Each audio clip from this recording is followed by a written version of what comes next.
And I work for Longhurst Group. We've had a lot of reports of sustainable buildings such as ours not performing as they were designed, so the idea of the monitoring is to really understand how these buildings work. The results that we've found from these properties are that the tenants are getting the benefits.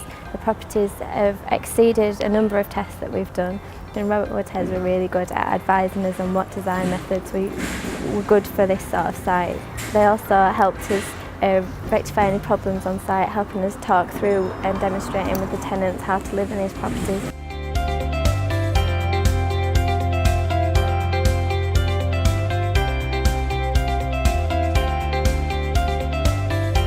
The key thing that we're looking for at the moment is sustainability within the building stock, and that's not just sustainability in terms of energy efficiency, it's to make sure that the houses we are building last into the future.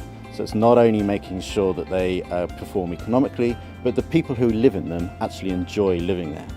So the way that we work at the Technology Strategy Board is taking lessons learnt from projects that we have funded and then making that available so people can dip into that information and learn from the successes and also, unfortunately, the failures of some of these projects as they've been developed.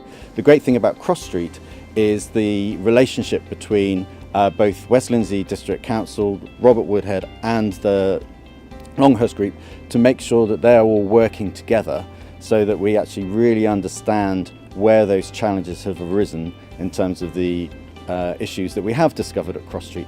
Some of them being ventilation issues, some of them being overheating issues. But the wonderful thing is the whole team do work together and we can solve those.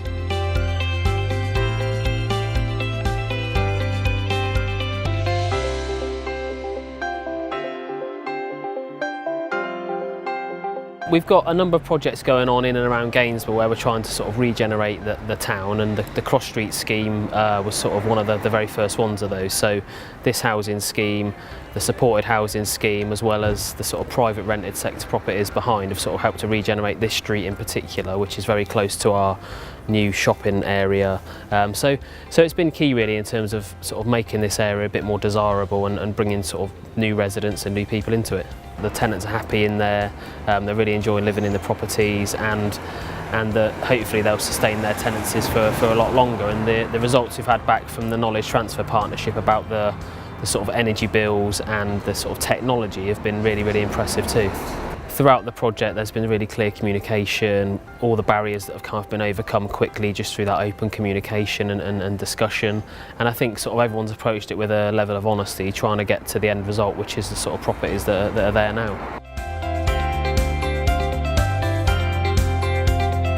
My name is Michael Broadhurst and I work for Robert Woodhead Limited. During the time of Cross Street development I was actually Code for Sustainable Homes coordinator. Following the feedback of the post-construction monitoring results, it really was adamant that the Fabric First philosophy was working wonders in terms of the requirement for the energy in terms of spatial heating.